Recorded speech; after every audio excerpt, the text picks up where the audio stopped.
Shanae, you need to have your own money. You need to focus more on yourself. I wouldn't be able to build the platform that I have, which actually costed me over R1 million. Wow.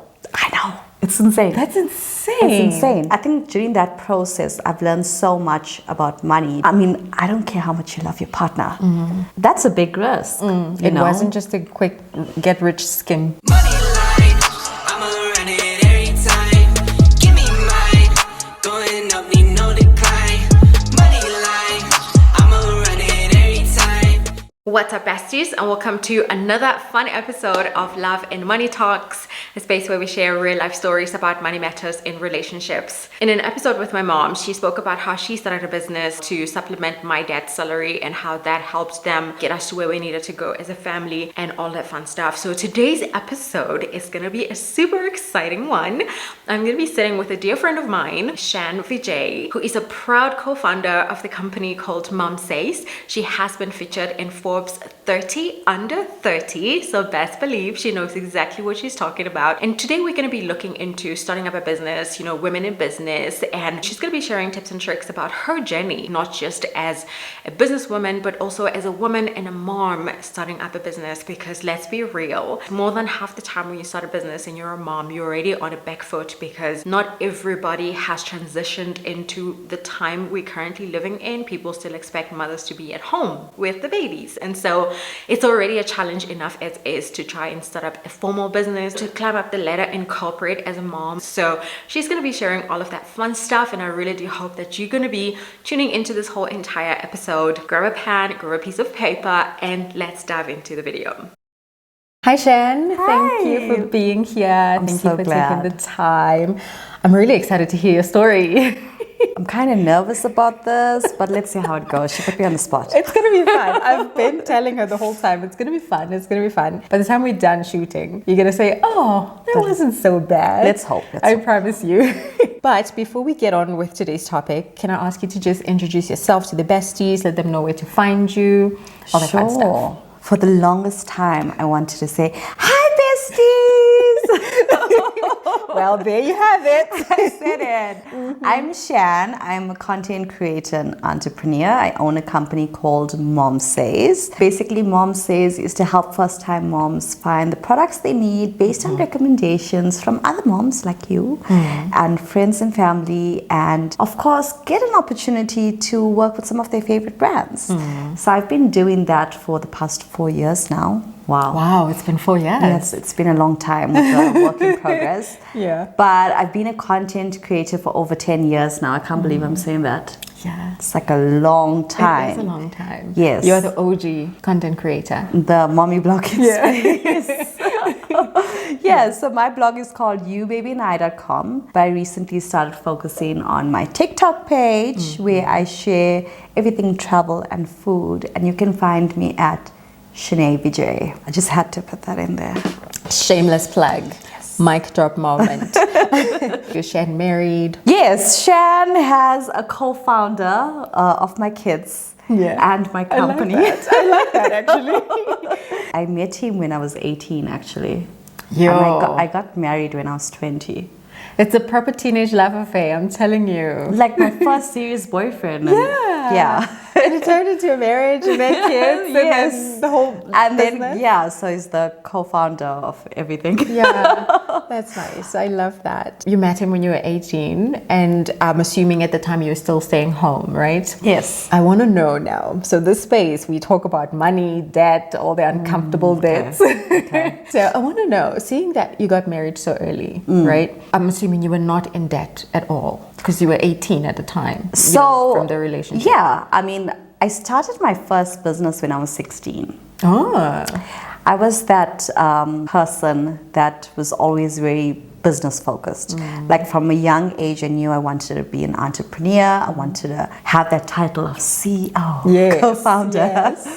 And I always tried to, work towards that. So I was in the pageant industry from a very young age, behind the scenes, in front of the scenes. And that's where my first business started, was in the pageant industry, running modeling workshops, teaching girls how to build their self-confidence and how to network. Oh, that's nice. So at that age, starting off a business, you don't really have much debt, but you also don't understand much about building a business. Yeah. So you're learning as you go. And then of course, because you're so young, people try to take advantage of you because they're like, she's only 16. She What clearly does doesn't she know? Yeah, she doesn't know much. So I had to educate myself on the basic things of starting a company, getting someone to do my taxes, etc. But when I did meet my husband at that time, it was very early stages. So I didn't really have debt. I didn't understand what was debt. I mean, my mom took care of me for the longest time. Yes. And then at that point, I think when I got married, then I realized that,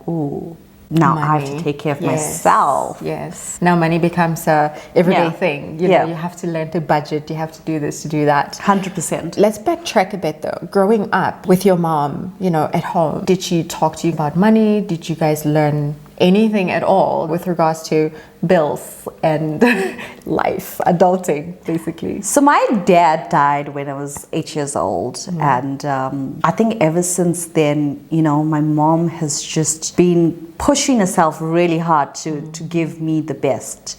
And at first I didn't really understand what it means to be a single mom, because at 8, when a parent passes away, you're like, but I have the other parent and things are going to be the same. It'll be the same, because mom's going to provide for me, not realizing, the difference of having 2 incomes in one house and then going to 1 income. And I think that's when my world turned upside down, because we had to downsize in house.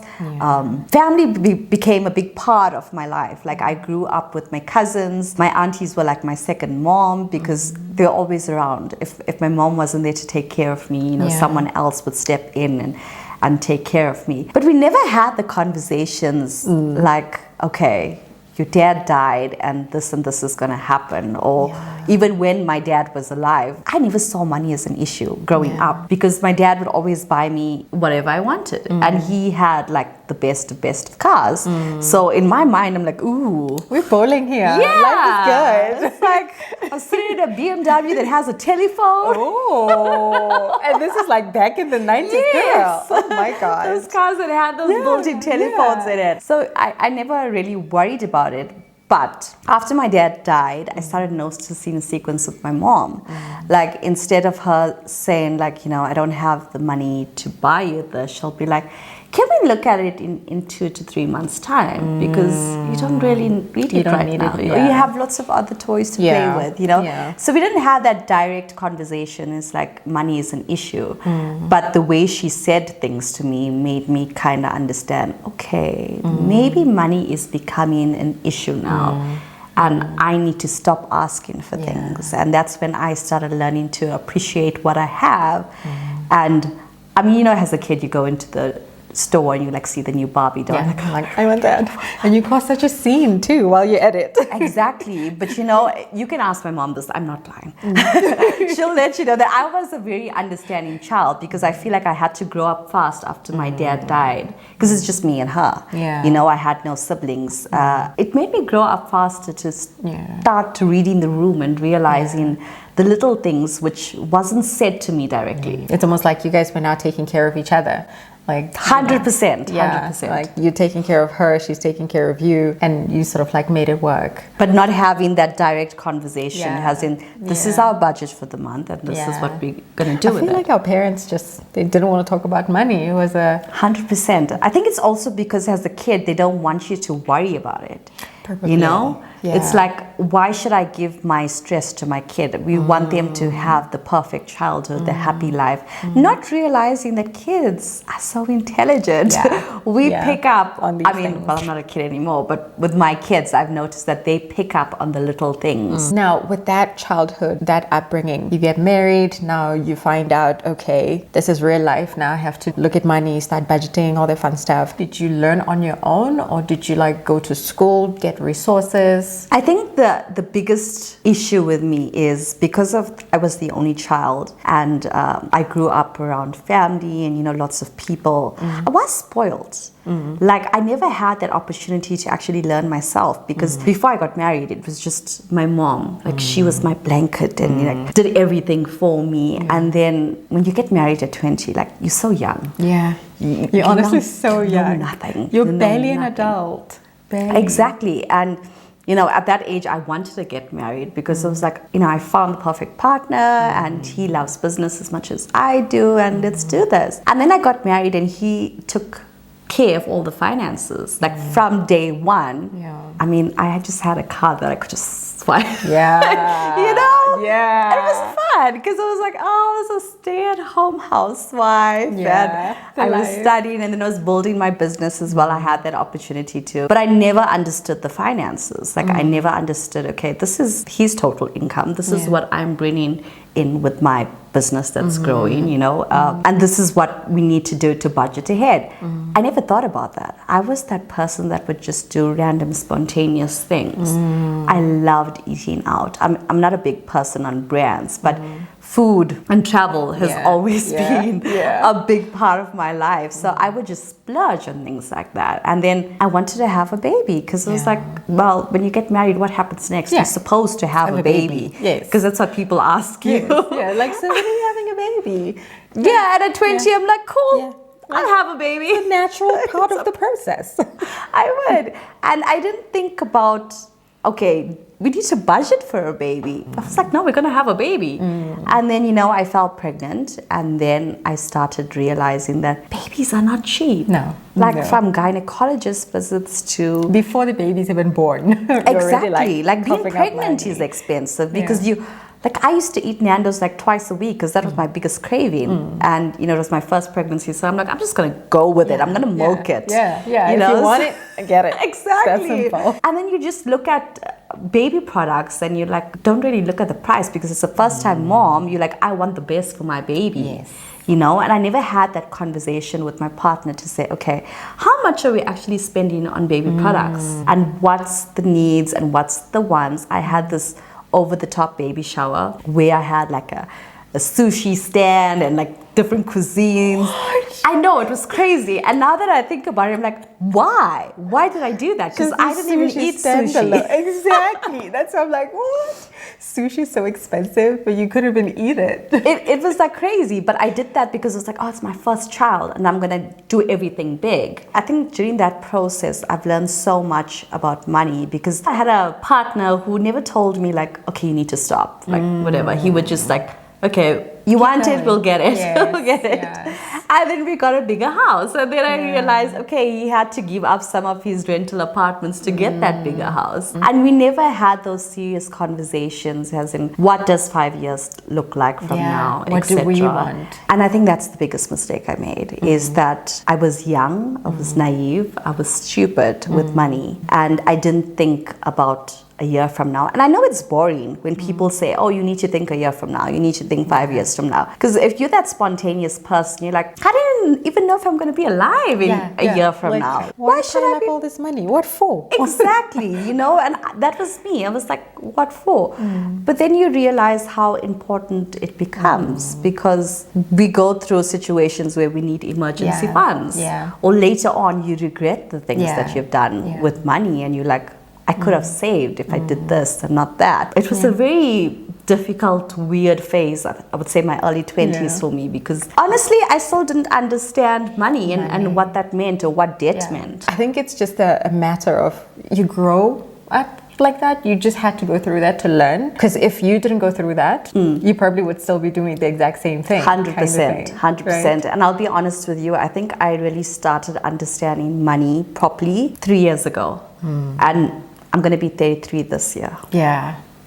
It's something about the 30s. It is. No, they're life-changing. They say life begins at 40, but let's be real. I think it kind of starts at 30. No, I feel like you turn 30 and then everything goes upside down. Yeah. So many light bulbs go on. 100%. And you start to question a lot of things. Things that you would just let slide. You're just like, wait a minute, like, why is this being done like this? Can't it be done like that? 100%. Yeah. Yeah. So I feel like I went through that. And that's when I realized that no one's going to take care of me. I need to take care of myself. Financially, my mental well-being, everything. I need to take care of myself. I cannot think about, oh, I have this backup, which is my partner or my mom or my family.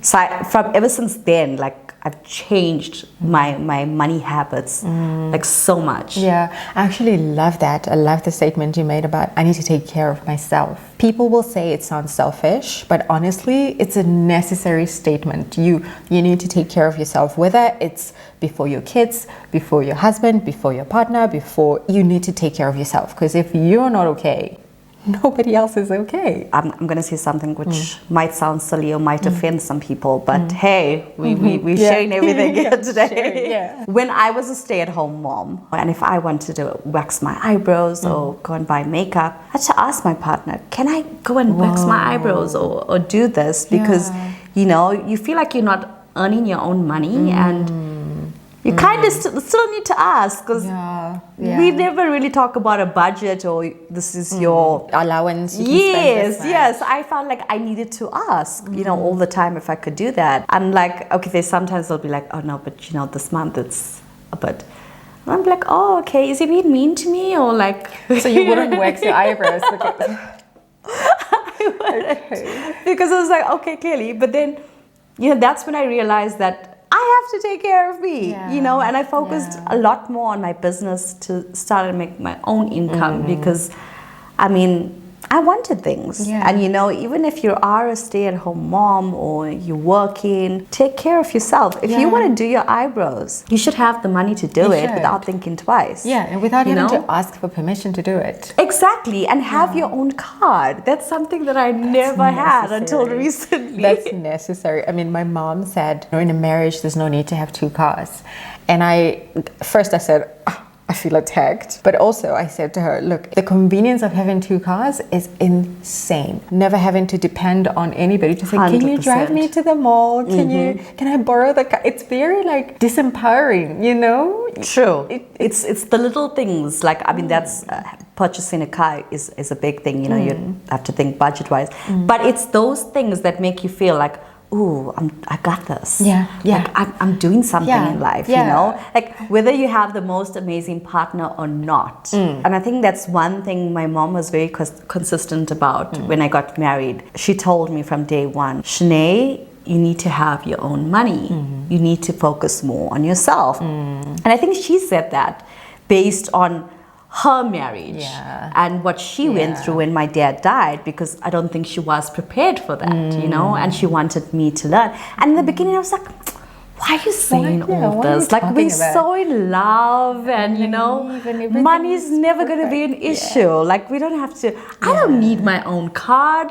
We can just swipe and he can see what I'm doing with it. Yes. It's the like the naiveness of it all. I mean, it's good that we're so optimistic and we're looking on the bright side and we want it to be great. But also you can be still optimistic and still on your 2 feet. I think every woman needs to do that. Like, no matter what's the circumstances, is you gotta have that independence. If you want to wake up one day and be like, ooh, I'm gonna take myself out for brunch, you know, and I can afford it because I have a little bit more money this month. You do it and you don't feel guilty about it because you're like, I'm spoiling myself and I deserve it because it's my hard-earned money. It's incredible. Seriously, we both encourage you guys to try it. It's life-changing. From not being able to have your own money to now being able to say, okay, I need to take care of myself. I need to be able to stand up on my own 2 feet, get your own car. Yes, girl. What changed? What did you do different? I think firstly was I had a very uncomfortable, hard conversation with my partner, and that made me realize that maybe I wasn't listening to what he was saying. I got married so young. I didn't understand much of it, and you know, I just did what I thought was right, because that's what previous generations before me did in my family. And it's almost what they expected. It's like, oh, when you get married, your husband's going to take care of you. Yeah. And that's how it is. You stay at home, you cook and clean. Well, now, if you want to have your own business, you can. But it's the man's responsibility to do everything at home financially. And after having hard conversations with him, I mean, I started a business quite young, and with the business comes a lot of ups and downs with finance, especially, you know. So I think that both gave both of us a rude awakening, like, ooh, we need to change our lifestyle, because from one kid I ended up with 3 kids, and kids are expensive. Exactly. Like, I mean, I love my kids, but I wish I actually family planned. You know, that should have been done early in my marriage. I actually should have had that conversation with my partner before we got married to kind of understand, how many kids do you want? This is how many kids I want. Yeah. Can we afford so many kids? Where do we want to live? What Exactly. school are we looking at? You know, and people say like, oh, like, why do you want to have these intense conversations with someone you're dating? But I think that's the best time to find out whether it will work out long term or not, because you will understand if you're on the same page. You know, and if you start disagreeing on many things, like, okay, can we work around this? Do we need to see a counselor before we get married to understand how we want to live, or how we are going to accommodate each other's needs? I wish I'd done that, but I didn't. And then in my late 20s, I started realizing the importance of money. I think when my startup launched, Mom Says, and you know, I really wanted this to work, but I knew I couldn't do it on my own, and I had to start looking at investors. So that was like, okay, I need to think differently about money now, because it's not just me. Like, I want to start a company. I have 3 kids. Like, how am I going to afford school fees? You know, your mind just goes all over the place. And then I became that spreadsheet person. The spreadsheet. I was wondering when that was going to come up. Like, surely she must have a spreadsheet somewhere. I do. I have a spreadsheet now. Yeah. That's good. So, like, what do you put? What goes in the spreadsheet? I put everything from my waxing to if I need new foundation or not, from fuel to eating out. That's incredible. Now, when I go out, even if I'm going out myself with the kids, I think about, okay, how many times a month can I actually eat out? And where? I'm that person now that looks for good deals, like, all the time. And it's life-changing. It is. It's addictive, though. It is addictive. That's true. But it's also life-changing, because it makes you realize that you actually can still have the life you want. You just don't have to spend so much money on it like you used to before, where you just got up and said, I want sushi. Let's just get sushi today. Exactly. Meanwhile, tomorrow is half off on sushi and you had no idea. 100%. Or you start paying attention to your actual bill and you're like, did they overcharge me for this? Because sometimes that does happen. And how has that been for you? Has it given you like more control, more power? Or has it been like, you know, less freeing? Like it took away your freedom to spend your money the way you want to spend your money? You know that saying, they say, as you get older, you get wiser? 100%. Like when you're young, you want to do random things. You want to, well, I still want to have that night out where I don't worry about money. But you get what I mean. You're young, you're free, and you're like, oh, I'm just going to spend money and do whatever I want to. But then when you have kids, things change so much, because that's when you learn to sacrifice, or you understand the meaning of sacrifice. And that's why I think that, you know, if we put an allowance for ourselves, you know, okay, I'm earning this month, but I'm going to take like 500 Rand a month just for me. And I'm going to use like 100 Rand to just buy whatever I want, or, you know, and make up whatever. Then you don't feel guilty about that anymore. Then you know? It's not you didn't have to sacrifice that. It's already allocated for you. Because I always lived my life is like, I'm here today, I'm not sure where I will be tomorrow.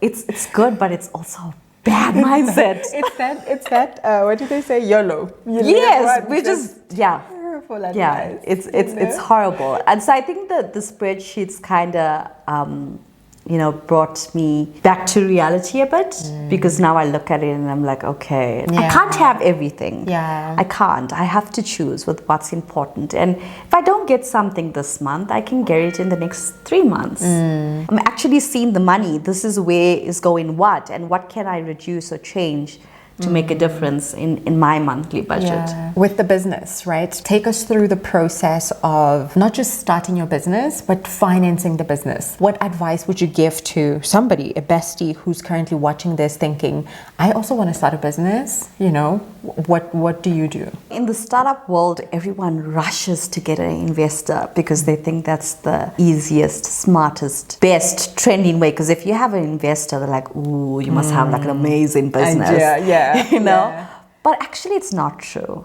If you can, I would recommend that you fund your business yourself. With my journey and getting my investor, you know, it was a process, but I had to put my money where my mouth was, because if I genuinely believe in this idea, I should take that risk of putting my money in. Yeah. And that's what I did. So initially I had my blog, which was youbabyandI.com, which is still there. Yeah.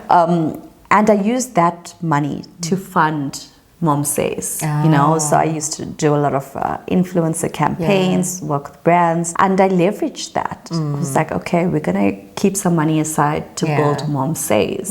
And I'm going to speak to family and friends who believe in me and my idea as much as I do. And that's what I did. That's how I would say one should start. Put your own money in. You know, if you have to start saving to get there, do that. But start small and work your way up. And that's what I did. And after we tested with the money that we had, you know, is this idea going to work or not? Then we started looking at getting investors. And you know what? Doing that sequence actually also proved to my investors that she's serious about this, because she put her own money in. She had family put money in, and that's a big risk. It wasn't just a quick get-rich scheme. Exactly. So they actually respect you for going through that process, because like, oh, she's serious about it. She's not going to just disappear in a year. But getting an investor, that whole process, that was something else. It was wild. I was like, what is all these words they're using? Like, I don't understand the type of shares that you give and what that means. And a lot of the time in the startup space, they'll scream numbers at you. And they'll be like, oh, I'm going to give you 5 million rand. And you like look at it, 5 million? You're going to invest 5 million in my business? But like, hey, how many shares are you actually taking of my business? Yeah. And what's the interest on that? Because no one gives you money for free. You know, you gotta give something back. 100%. With that process, you know, I found that I needed to actually go overseas to understand the startup space, because there wasn't that enough information here for me in South Africa. And I was lucky that I applied to quite a few startup programs, and I got accepted in one in New York and another one in London. So I had that opportunity to go and see how other companies and startups doing it across the world, and how is it different here in Africa and in South Africa. As a woman entrepreneur, I feel like now it's getting easier, but a couple years ago, it wasn't. It was horrible. Being a mom and being an entrepreneur was just not in my favor. Like, I had investors telling me that, oh no, like your audience is the ones who drive the SUV and have nothing else to do. And I'm like, oh, wow. Do you know how big the parenting industry is? I mean, the market in it and the amount of money one could make. Exactly, them in their SUVs and with nothing to do. They're looking for stuff to buy. Exactly. It was a very difficult process for me to get an investor that actually understood what my company meant to me and what my morals are and, you know, my vision for it. Because I always say, like, getting an investor is like going into a marriage. You gotta be certain about it, because if you guys don't agree, it's not gonna work out. It's gonna be a problem. And it's gonna be very messy, because there's money involved. And there's interest involved. And you have to think about that big amount that you gotta pay them, and how will you pay them? So you have to be very careful in doing that process. And I think the biggest thing anyone in business can do is understand financials. Like, financial literacy should be more in school. Like, we need to understand more about starting a business than not just the fluff, you know? And I think as women, we need to understand financial literacy better. How to play and juggle with money, because as a business owner, you're always juggling with money. You know, and that's scary. And you need to understand between good and bad debt. And what does that look like? that information is out there, but it's hard to find everything together. So you got to like really look and educate yourself. I like what you said about good debt, bad debt. Did you ever have to go, get any debt for the business? How was that process, and what would you say is a good debt for business? So I hope no one works in banking industry. I'm sure someone does. I still see those ads that pop up on my Facebook, like, I can give you a 5 million rand loan from a bank, etc. And I'm like, that is the worst debt to go into, getting from a bank. I'd rather get it from a private investor or an investing firm. Ideally, you'd want to get a grant as a business owner, and there is opportunities for women entrepreneurs to get grants. The South African government actually has opportunities for this, so you just need to search on the internet, like what's happening when. I also ended up getting a grant from Telkom. Nice. That was like an amazing opportunity. And then my current investors had a program called I'm In Accelerator directly for women entrepreneurs as well. They actually have one running like every year. So check it out. Please check it out. And the initial was we got a grant, which is amazing, because a grant means that you pay back nothing. Yeah. And they don't question you on where you're spending that money. Of course, you can't take that money and buy a new car. And go, exactly, or go overseas on that Disneyland trip. You can't do that, no. But you have the freedom to make those big decisions or take the risks that you can't really do when you have an investor. So that would be first bet, is try and get a grant. And there's a lot of international companies that are funding African companies right now. Because our startup space is growing.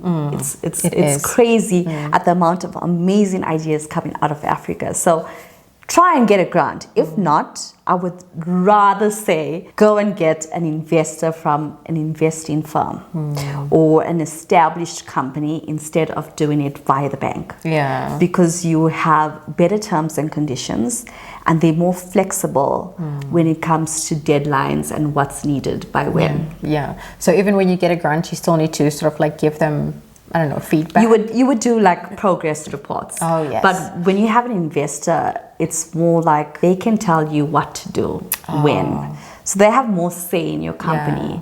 Yeah. Because essentially giving you money means giving me shares. From the bank, no. So a bank is a bank. True. It's the business of making money. 100%. They're not going to tell you what to do with that money, but when it's time to pay up, they're not going to be forgiving. Hell no. That's where I see the difference between getting an investor and doing the bank way. With an investor, if you have a good relationship with them, it's much easier to kind of have the difficult conversations, where you can't do that with the bank. No. And then you're in debt review and it gets messy, and your business is on the line. It's very like... And your assets are gone and you have nothing. So it's very easy to sink with the bank, because you're taking huge risks. And if you're a starter or a beginner in entrepreneurship space, you're going to make mistakes, and you should make mistakes, because that's how you learn from it. But you can't afford to have someone or something behind you like TikTok, TikTok. You can't do that. Exactly. And then your mental health is, being an entrepreneur, your mental health is all over the place. So that doesn't help at all. Yeah, and you end up making rushed decisions that are not necessarily good decisions, but because somebody had to hear something, you had to give them. So 100%. So me having an investor, even though it's still debt, it's good debt though, because that's the debt that helped me build Mom Says to where it is today. If I didn't have that money, I wouldn't be able to build the platform that I have, which actually costed me over R1 million. Wow. I know. It's insane. That's insane. It's insane, because the amount of work that goes in behind the scenes. Yeah, see, and that's what we don't see. Look, Mom Says is great. It's really great. You guys should check it out. I'm going to leave the link down below. It's amazing, but it's mind-blowing to hear you say the figures here. It's wow. Tell me, knowing what you know now, if you were to go back, what would you do different? I think I would do everything differently. I think I would have started saving much earlier. Now I'm saving more, but also still not where I'm supposed to be. So I like to set myself goals. You know, if I want to buy myself a new shoes, or I'm going to buy a big birthday present for one of my kids, I'll think about it months in advance, you know, and I'll put that in my goal and I'll start saving money towards it. Yeah. So I have many different goals in my bank accounts that I have. I wish I did this earlier. Yeah. And that's one thing I'm trying to teach my kids now is my daughter has a piggy bank and she wanted to keep her money in the piggy bank because she's like, I don't trust the bank. Me too, honey. Yeah, no. Take it with a pinch of salt. But you're not gaining any interest keeping that money in the piggy bank. It will remain the same. However, it's not going to be worth the same. Yeah. I had to teach her something as simple as that. Okay, you're giving me 1,500, but you know, in a couple months, it's not going to be 1,500 anymore. Yeah. I wish I understood that process more. I wish I had difficult conversations with my mom. And that's what I'm trying to teach my kids now. It's okay to stand in the store and try and multiply and add, you know. And bust out your calculator. It doesn't matter if somebody walking past you is like, oh, you have to add up things. Yeah, actually I do. You know, I think the biggest problem in today's society is that we're so worried about what other people will think. Because my mom used to always tell me that. She'll be like, but what are other people going to think? Yeah. What is your family going to think? And I'm like, is my family paying my bills? Yeah, they're not. But you know, like what you're saying, your mom used to tell you that. My parents used to say the same thing. And because we grew up being told that, that's why it's such a big problem for our generation. We're always constantly worried about what are people going to say. You know you have to go to Pick and Pay and shoot that content, but you're like, oh, what are people going to say? Everybody's going to be looking at me. Who cares? Who cares? I mean, like, I shop from anywhere and everywhere. If I find a good deal or, you know, something that I like, I buy it. I don't care where it's from because I'm wearing it. I'm comfortable in it, you know. Don't need to have the latest brands of 4,000 rand shoe to like prove that, oh, you know, Shan's successful. Yeah, she's actually making it. We are looking at success completely wrong. Like, it shouldn't be about what you're wearing, what bag you're carrying, what car you drive. And unfortunately, material things have always been associated with the word success. Yes. Oh, she's driving a BMW. She must be rich. Be killing it. She's staying in Santon. She must be like, wow. I think the media and just society in general has taught us that, you know, because we see these big famous brands and because it's so expensive, we associate that with success and, you know, just having the best lifestyle.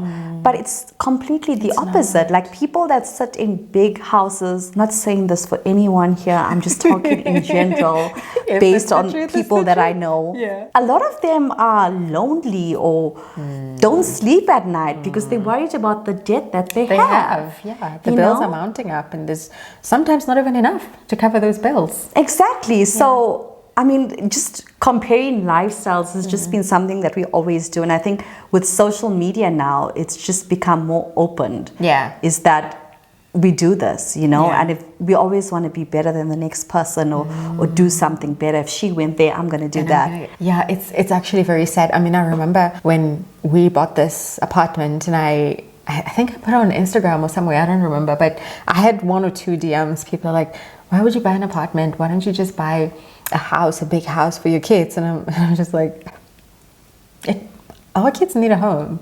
This is the home we want. This is the home that's good for us, you know? And I didn't even respond to those people because I was like, actually, I'm not going to waste my time responding to you. You don't deserve a response from me.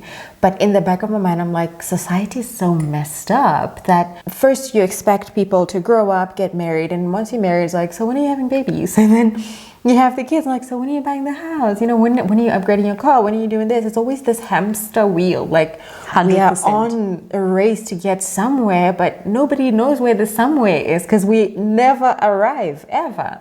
Exactly. Even if we're in a huge mansion, somebody would always say, but like, so when are you upgrading your car? It never stops. It actually never stops. My family was in that mental space as well. Like my mom, I had to like kind of untrain her because she'd like come home and say like, but you know, if you guys had proper jobs, you'd have a huge house right now. Like you're living in this small space with 3 kids. And I'm like, Mom, but we have 3 bedrooms, you know, and we have an office. Yes, like it's fine. but it's not in an estate. Oh my God. Oh my God. Like, you could be living in this fancy big house, but then you put all that money into your business. Yeah, no, you're right. It's also our parents, their generation that we have to also teach so they can unlearn what they were taught to say a big house is not a measure of success, Owning a house is not a measure of success. You 100%. can rent for as long as you need to rent. What's one advice that you would say, was the best financial advice you've ever received? Wow, that's a tough one. Yeah, because maybe the worst as well. The best and the worst. Sure. Okay. I think the best was my mom telling me to become financially independent and getting my own card. I didn't realize how much a little plastic thing, how much power that would give me. Yeah. Because it's just like a mental thing. I don't know. It's like I have my own card. I can do my own thing. It's like taking back your power. Yeah. Also, it helped me understand money and budgeting better. Because now I had my money. In your card, money is depleting, girl. You got a budget. Exactly. I can't just buy random things now. And then you also, when you see like a big amount of money in your card, you're like, I don't want it to go less. Yes. And then as soon as you swipe something, you're like, okay, how can I now bring more money so we can keep going Exactly. up? It kind of motivates you to keep pushing harder. Yeah. So that was definitely, I think, the best advice I got. This is going to be so controversial. Okay, all right. But one of the worst advice, I wouldn't say okay, it's probably in the top there. Yeah. Was get married, community of property. Yeah, that was the worst. Yeah. I mean, I don't care how much you love your partner, but community of property, even, whether you plan to stay together this lifetime, next lifetime. Even if you get to till death do you part, it's still not. Yeah, it's just I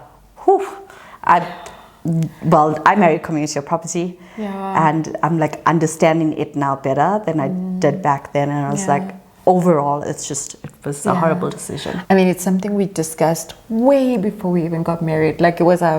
We're not doing community of property. Yes, we're not planning to get divorced, but we're not doing community of property either. I wouldn't give anybody advice to do any community of property. No, me too. Because I think, at first you get excited because you're like, oh, if you're marrying a sugar daddy or something, I'm getting half of his money. Yeah. If he has hidden debt, the hidden debt, then that's also on you.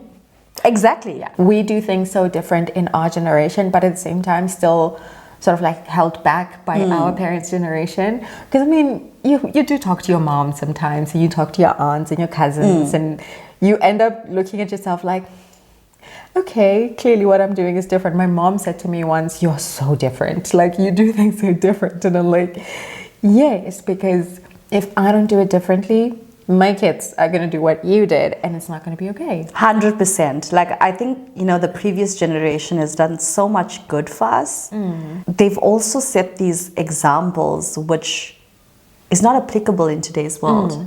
Because we've changed so much as a society. Yeah. Back in the day, women should stay at home, only take care of the kids. That was your job. But now, women have their own businesses. Yeah. And we have say. We are treated or supposed to be treated as equal. That gave us the opportunity to think more and speak out. Yeah. Which wasn't allowed back in the day. Back then, yeah. So for them, seeing us do this is like, what are you guys doing? Yeah. Just in closing, what advice would you give to somebody who not only wants to start a business, but who wants to now start standing up on their own 2 feet, money-wise? What would you say is sort of the first thing to do? I think you have to start planning. I mean, that's the hardest step, but it has to be the first step. A lot of times we just do things without thinking about the consequences of it, You got to plan. Whether you want to start a business, you want to buy a car, you want to buy a house, or you want to leave the country, Yeah. You have to plan, and you have to think about what is the value of money going to be like in the next couple of years.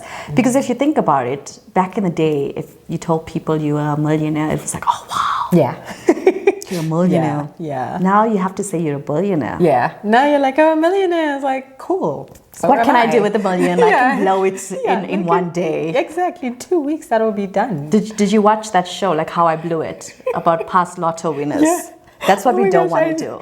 I hate to say this, but I love watching it because you learn so much. Yep. so much from that show. I actually think it has such valuable lessons in there. You know, the amount of pressure people put on you, society puts on you, on, okay, you drive the fancy car, or you got to have parties or whatever to build your status. Now we're looking at things differently. You know, I think we need to stop pleasing people and start pleasing ourselves. Amen to that. Please. Do what's good for you. The one thing that annoys me is, okay, and I'm going to leave this for you guys in the comments. You're going to answer me how you feel about this, right? But for the longest time, when I used to go out with like lots of people, whether it was family, you know, our friends, people, when the bill comes, they start going to the toilet and walking away, and they're like, oh, we'll just split the bill in like half and half. And I'm like, hang on, what did I buy? Yeah, like what did I eat out of this whole bill? Exactly. Did I order 3 cocktails? No, I didn't. You know? So don't be that person. Pay for what's yours and start owning your money. That's a silly example, but it's true. It's the one that wastes the most money, to be honest, especially if you're somebody who likes going out and lunching and doing this and doing that. There's nothing wrong with saying, I'm going to pay for what I ate. If you have to be upfront with it, please, by all means, so that when they order, they know it's on them, you know. Or don't expect one person to cover the whole bill. And always educate yourself on money, you know. Learn about anything and everything from stocks to interest and which bank gives you the best interest, because I think a lot of time we don't actually compare and say, hey, I can shop around for banks too. There's options. Thank you for being here. Thank you so much for sharing your story. I feel like I learned more from just talking to you, not just about your business, but about your personal life as well. So thank you for taking the time. I hope you guys learned something as well. Go ahead and let us know in the comment section down below, what was your key takeaway? That's going to be a wrap for today. Thank you for tuning in, and don't forget to find Jen on her socials. I'm going to leave it all down below. If you're a new mom or you're just a mom, you're looking for, you know, real raw reviews on products, check out Mom Says, also linked down below. And until then, we'll see you guys in the next episode. Bye besties.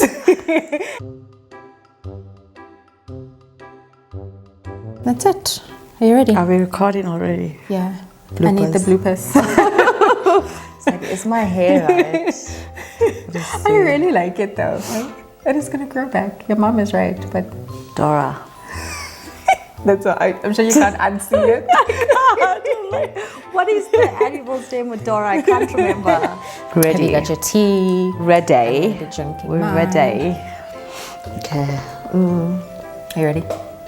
Okay.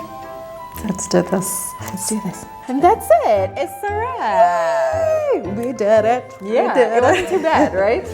No, it was quite cool. It was good. I loved it. Because I think when you say you know, you can talk about money, it feels like such a heavy conversation. Yes, it does. We really never talk about money. It's always that thing we assume that we have the money. Like you shouldn't be talking about money. Yeah. It's illegal. Yeah.